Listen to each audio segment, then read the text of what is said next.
Imagine a city really prosperous, vibrant, just teeming with life. But then, boom, not just one disaster, but three. Three terrifying nightmares just descend, piling up fear on top of fear. Yeah. You've got famine gripping everyone, then these unseen kind of malevolent entities stalking the streets. Right, the inhabitants. And then a deadly disease starts spreading like wildfire. This isn't some fantasy story. This is actually a deep dive into a historical account from ancient texts. It's the story of the city of Vesali. That's right. The sources you shared detail, a truly extraordinary crisis in Vesali. It's fascinating, really, how quickly a city known for its wealth and population could just unravel when faced with disasters compounding like that. And that's our mission today, to unpack this incredible account. We'll look into the nature of these three fears, figure out how the city eventually found a resolution, and uncover this really surprising insight the Buddha himself revealed. Something about the power of, well, seemingly tiny actions. Vesali was, by all accounts, pretty magnificent. Our sources describe it as huge, wealthy, densely populated, and it had this unique system of governance, ruled by a huge number of Licchavi kings rotating in power. How many? The texts specify 7,707 Licchavis, so 7,707. Wow, 7,707. That number just jumps out. And it wasn't just the rulers, right? The city itself reflected that scale. Exactly. The text mentions 7,707 palaces, the same number of multi-storied buildings, and, 7,707 parks and ponds.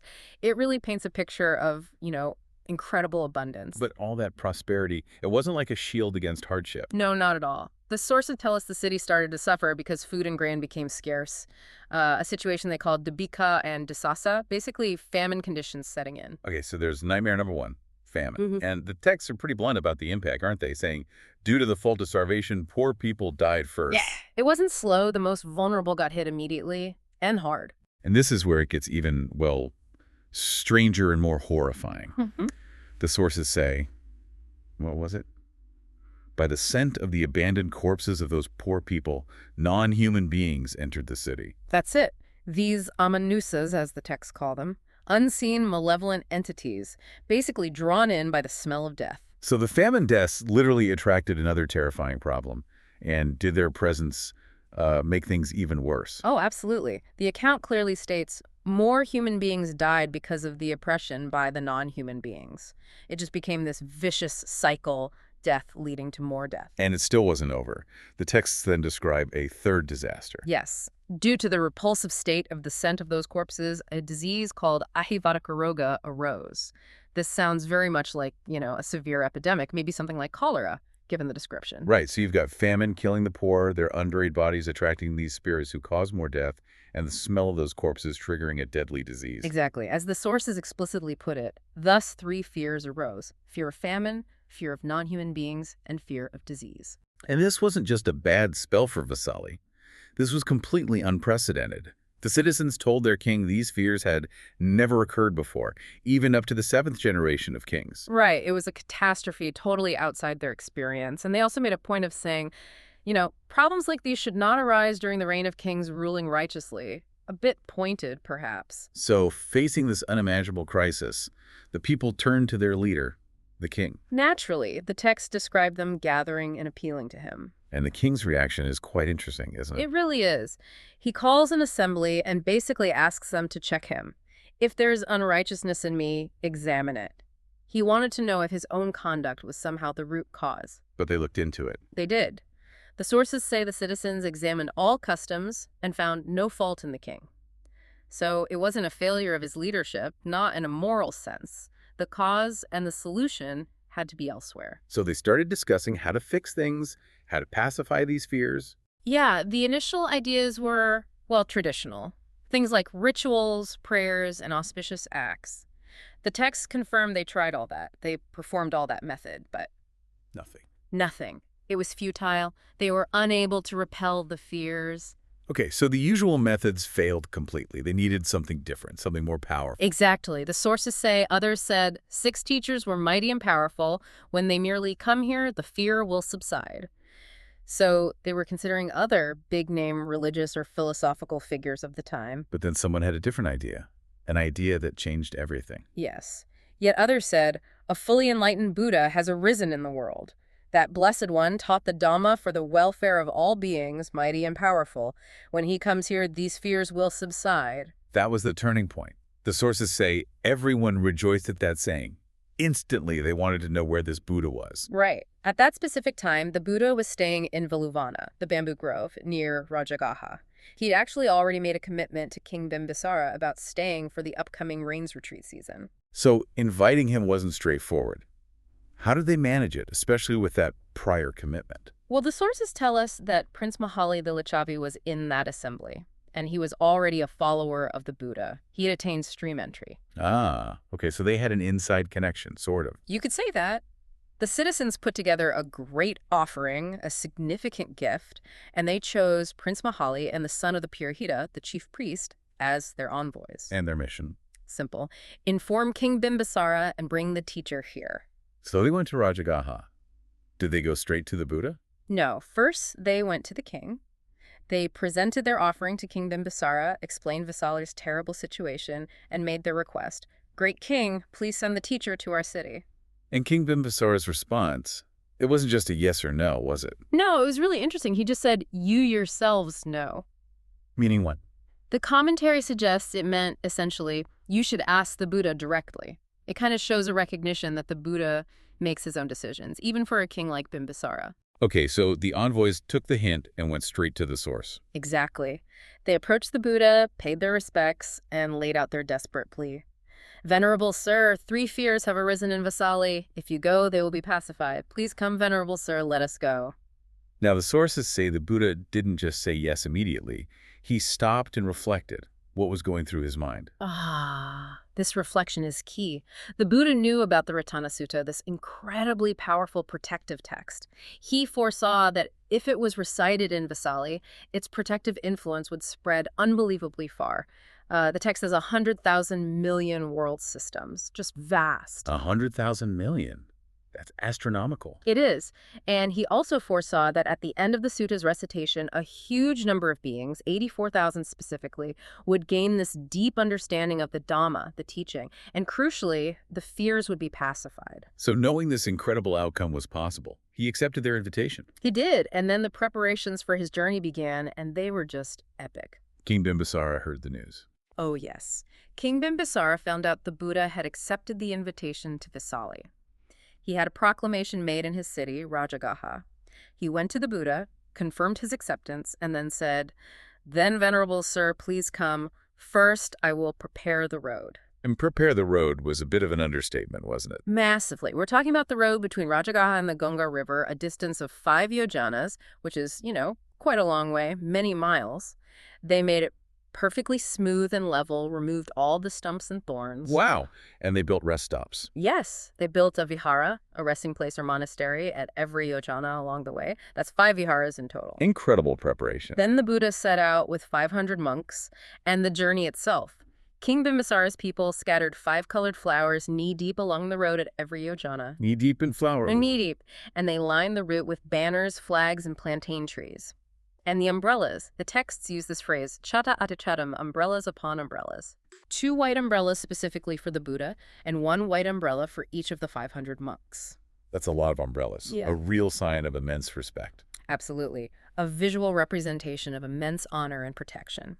King Bimbisara and his whole retinue offered veneration with flowers, perfumes, all sorts of things, making sure the Buddha stayed in each vihara along the way. This huge grand procession took 5 days to reach the bank of the Ganga River. And even at the river, King Bimbisara wasn't done. Not at all. He prepared a beautifully decorated boat and sent a message ahead to the people of Vesali. Prepare the road and come to receive the teacher. And the Vesali citizens, how did they respond? They were determined to show their devotion too. The texts say they thought, we will offer double veneration. So they matched King Bimbisara's efforts on their side of the river, clearing and leveling the 3 yojanas between Vesali and the Ganga. And they doubled the umbrellas. They did. They prepared even more elaborate arrangements. 4 white umbrellas for the Buddha and 2 white umbrellas for each monk. Double the honor. With all their offerings ready, they came down to the riverbank to wait for his arrival. The river crossing itself sounds almost mythical. It really does. King Bimbisara joined two boats together, made a pavilion, decorated it with flower garlands and so on, and spread out a special Buddha seat made of all kinds of ratna, all kinds of jewels. A jeweled seat on a boat pavilion. Amazing. The Buddha sat on this jeweled seat, surrounded by the monks on the boat, and King Bimbisara, in this incredible act of devotion, followed them into the water, wading in, up to his neck. Up to his neck. Wow. And he vowed, "Venerable sir, as long as the Buddha is coming, I will remain here on the bank of the Ganga." He stayed there as he sent the boat off, then returned. So the boat departs. The Buddha travels about a yojana, maybe 8 miles or so, on the river and reaches the Vesali side, Where the Licchavi kings were waiting. And mirroring King Bimbisara's devotion, they also waded into the river, up to their necks, to receive the Buddha. They brought the boat safely to the shore and helped him disembark. And it's right at this exact moment, isn't it? As the Buddha steps onto the land, that the first really visible miracle happens, according to the sources. Yes, precisely then. As soon as the Buddha stepped onto the riverbank, a great cloud arose and sent down a Pokaravasa rain. Pokaravasa rain. What's special about that? Well, the texts describe it as a specific kind of rain.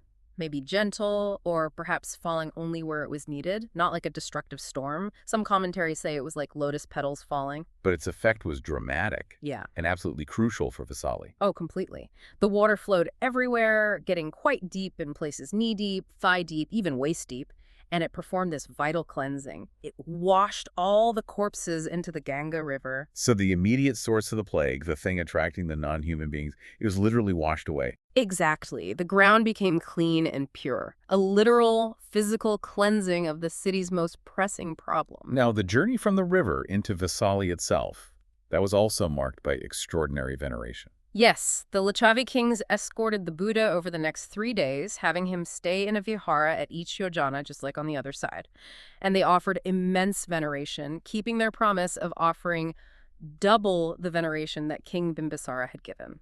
And it wasn't just humans involved in this reception, was it? No, the sources specifically mention that Saka, the king of devas, a major figure among the gods in this cosmology, arrived surrounded by a host of devas, divine beings. And their arrival had an immediate effect. It did. Importantly, the text says, due to the assembly of powerful devas, the non-human beings mostly fled.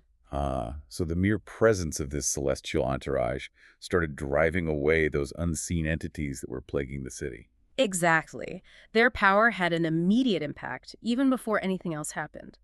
Then, that evening, standing right at the city gate, the Buddha gave his closest attendant, the Venerable Ananda, a really vital job. What was that? He instructed Ananda, learn this Ratana Sutta, this text known for its protective power, and walking with the Licchavi princes between the 3 walls of Vesali, perform the parita. Parita means like a protective recitation or chant. Okay, so Ananda had to learn this specific sutta and then walk the city walls chanting it. Right. Then, Ananda learned the sutta, took water in the Buddha's own stone alms bowl, and went to the city gate. Before he started, he did something significant. He recollected all the Buddha's amazing qualities and spiritual achievements. Like what?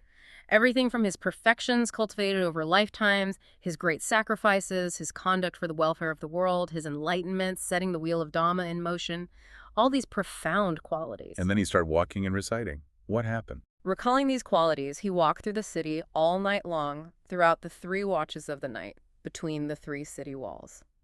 The sources describe the effects of the water he sprinkled from the bowl as he recited. As soon as he spoke the words Yanchkin Shi, a key phrase from the sutta, the water sprinkled upwards fell on the non-human beings above, driving them off. Wow. And what about the sick people? Those suffering from the ahivadaka disease? Starting from another specific verse, Yanidahutani, the texts say, drops of water, like silver ornaments, rose into the air and fell on the sick people, curing them instantly. Instantly cured. That's incredible. So the Ratana Sutta, recited with this empowered water, directly tackled two of the 3 fears, the disease and the non-human beings. It worked powerfully.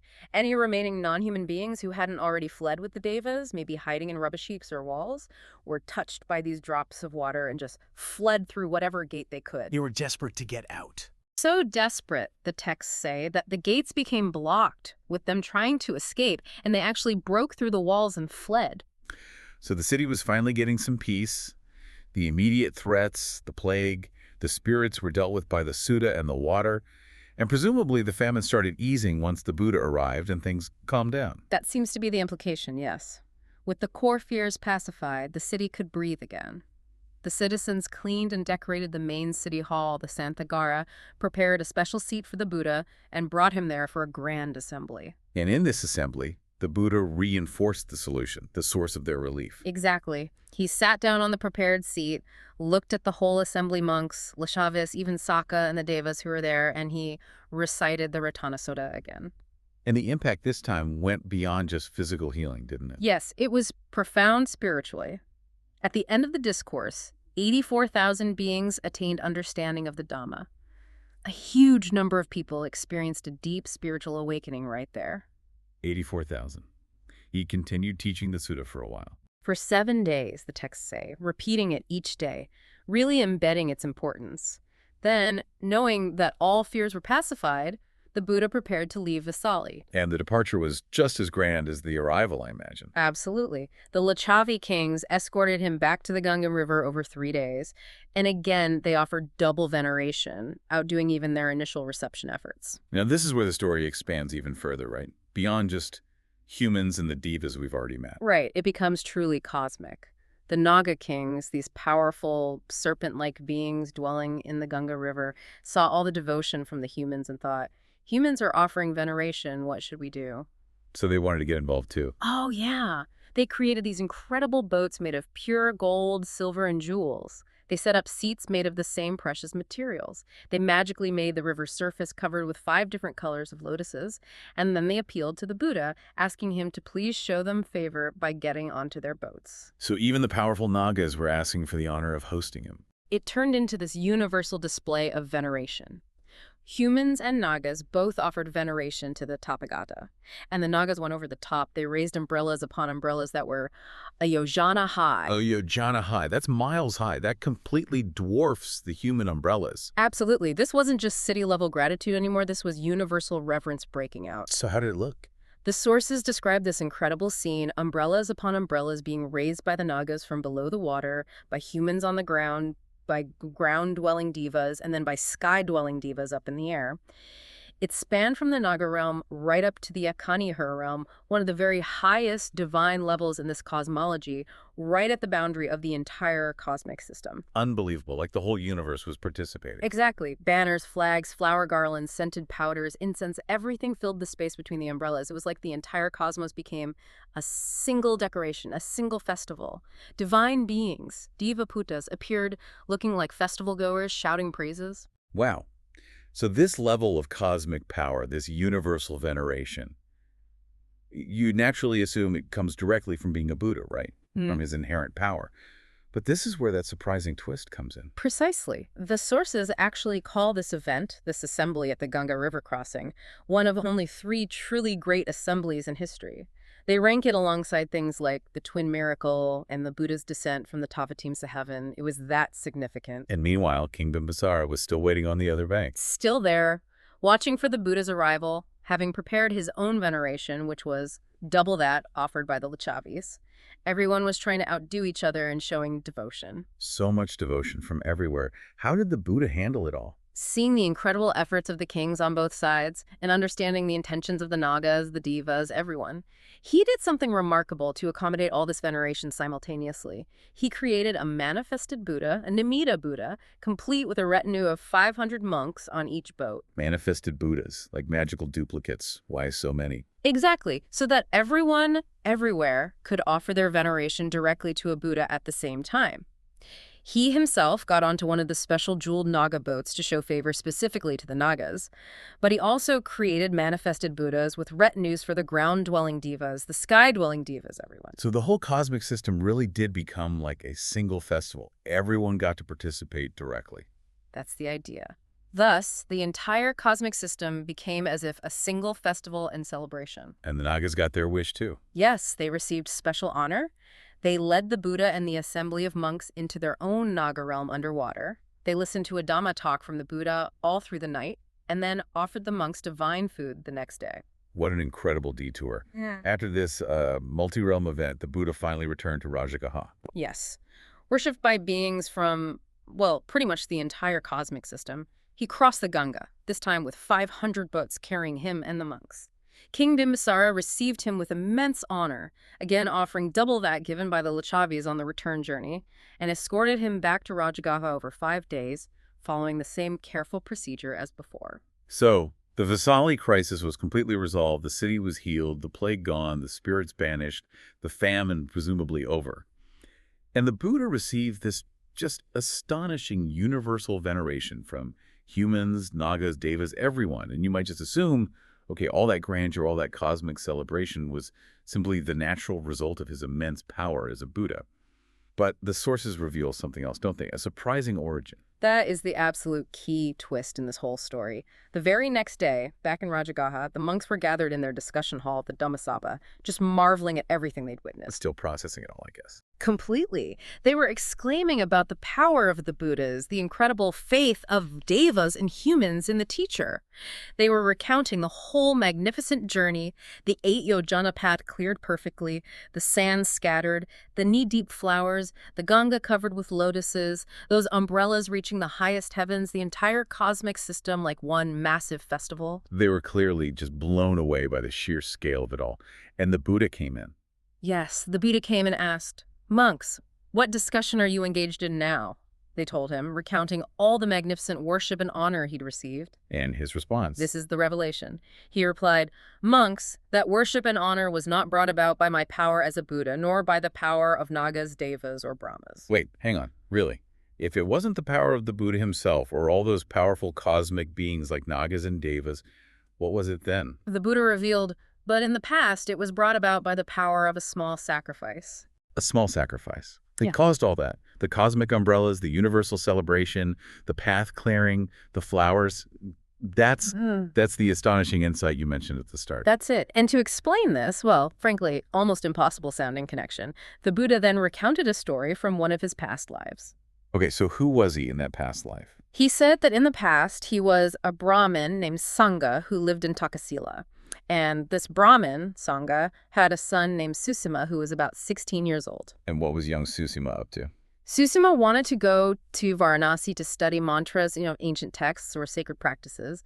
His father, Sangha, told him to go stay with a Brahmin friend of his there and study under him. Was he a good student? Brilliant, apparently. Susima went, was welcomed, and started studying. He learned incredibly quickly and remembered everything perfectly. The text uses this beautiful simile, like precious lion's oil put into a pure gold vessel. It doesn't spoil, it doesn't leak out. He basically mastered everything his teacher knew very fast. But he felt something was missing, like there was more to it. Exactly. He felt he'd only learned the beginning and middle of the art, whatever it was he was studying. He hadn't grasped the end, the pariyosana, the ultimate point or culmination of it beyond just the techniques. So he asked his teacher about it. He did. He told his teacher he felt something was missing, and the teacher admitted, "Yeah, I don't know the end either." Oh. So where did the teacher send him then?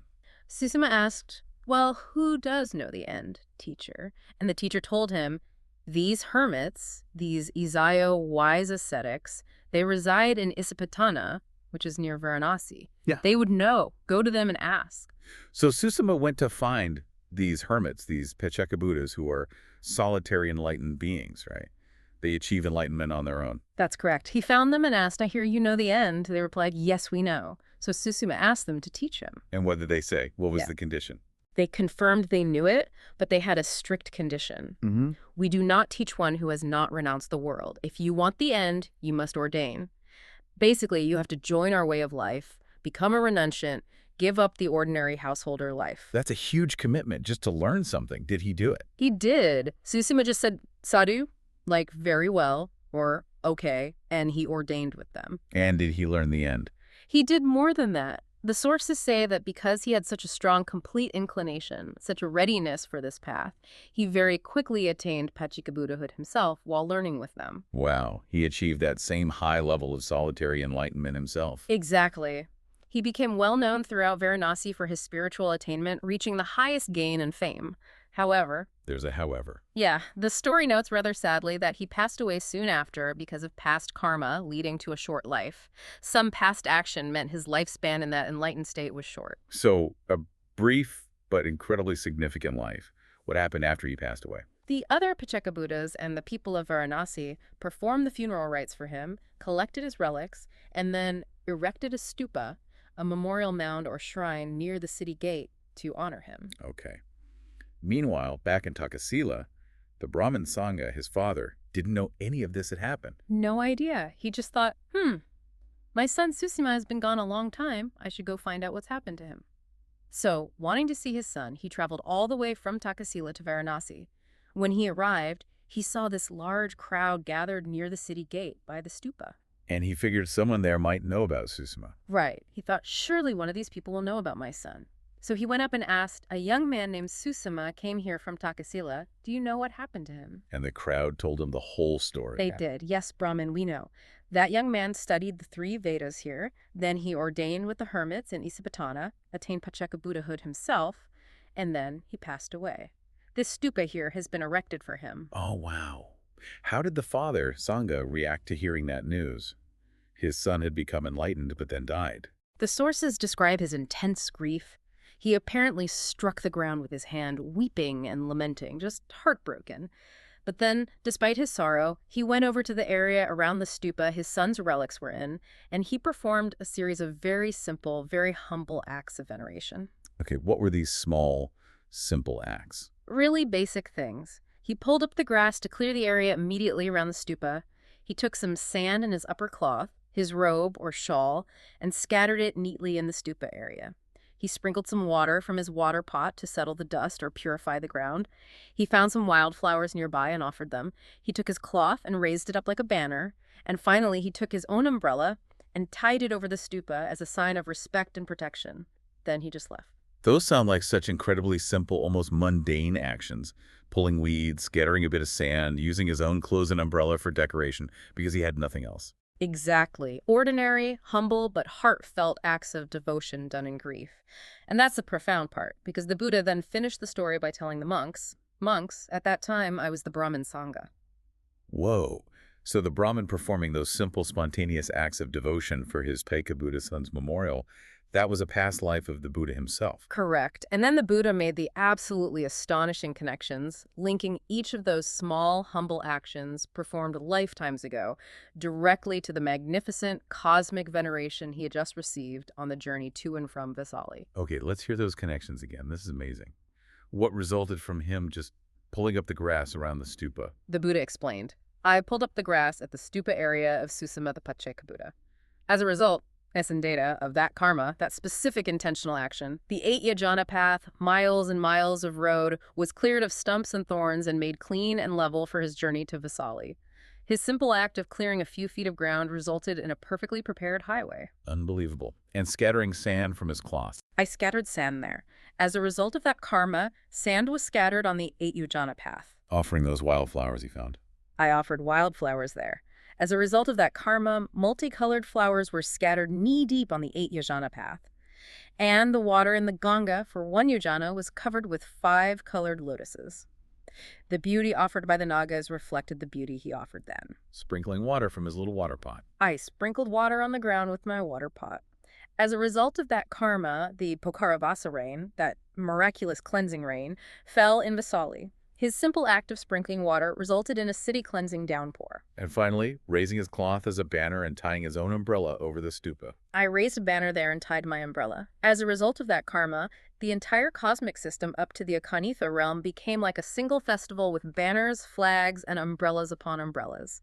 His humble cloth banner and single umbrella resulted in that universal display of cosmic proportions, reaching the highest heavens. So the core principle here, the absolutely mind-blowing conclusion the Buddha drew from all this is... He stated it clearly again, quote, Therefore, monks, this worship and honor was not brought about by my power as a Buddha, nor by the power of Nagas, Devas, or Brahmas, but in the past it was brought about by the power of a small sacrifice. All that unimaginable grandeur, that cosmic event involving beings from every realm, stemmed directly from a grieving father's simple devotional acts at a memorial stupa lifetimes ago.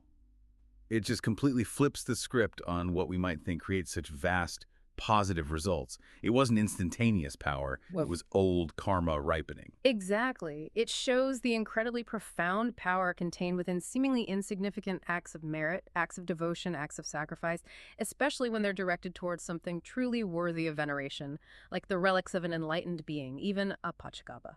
And to really drive this teaching home, the Buddha finished by sharing a specific verse. Yes, teaching the Dhamma, he spoke this verse. Mattokaparikago pasajivi puram sukham, kanjmato sukham diro sampasamvi puram sukhanti. Okay, let's break down the meaning of that Pali verse. What's the Mittasukam? The texts explain this as limited pleasure, a small pleasure, something that is measured or limited. The example they give is something really simple, like the pleasure of eating a meal, just ordinary, everyday happiness. Got it. And the Vipulang Sukham. That translates as abundant pleasure, described as immense pleasure. And crucially, the sources clarify this isn't just more worldly pleasure, it specifically refers to the happiness of nibbana, the ultimate liberation, the highest goal. Okay, so putting the whole verse together, what's the message? It essentially means if by giving up a limited pleasure, mettasukam, a person sees abundant pleasure, vipulam sukham, then the wise person, Diro, should give up that limited pleasure, rightly contemplating the abundant pleasure. And how does this connect back directly to the Brahmin Sangho's actions at the stupa? Well, his actions, clearing the grass, scattering the sand, giving his cloth, his umbrella, they all involved a small sacrifice. A sacrifice of his time when he was grieving, maybe a sacrifice of his comfort, giving up his own possessions, however humble.